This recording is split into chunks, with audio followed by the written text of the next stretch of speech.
what I want to go off of is obviously with every professor or teacher, they have teaching staff with them. And for you, I would say your colleagues end up being that teaching staff in this setting. So for you, what ultimately ends up being those lessons that you feel are necessary for others to learn? And how do you do it in an effective manner that everybody can understand it and actually acknowledge and comprehend it? Well, thank you for the question.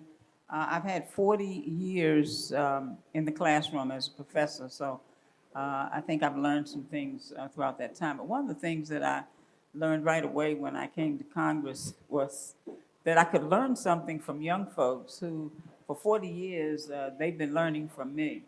And so you're right, they become your teachers. I'm not an expert on everything, but I do find that listening and having good staff who understand not only what they're doing, but who understand what we're trying to accomplish together.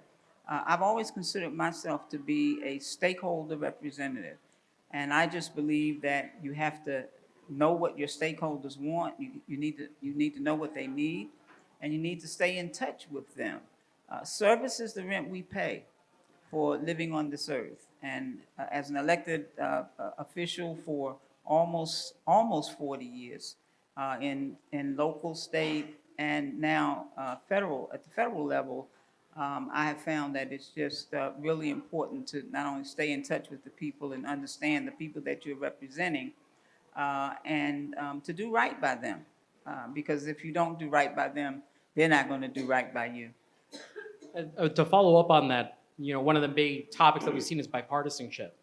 And have you been able to see during your time so far cases and examples where you're learning from the other side and you're able to meet in the middle of the aisle?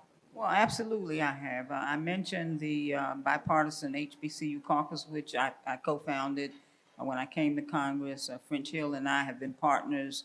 I've been to his district, met many of the professors and administrators there at the colleges, so that's good. I think you can do that. We also have another bipartisan caucus that I started with one of my Democrat colleagues to address the issues of Black maternal health. And we have a variety of colleagues in that caucus as well, because health is one of my H's. I have 4: health, higher education, hunger.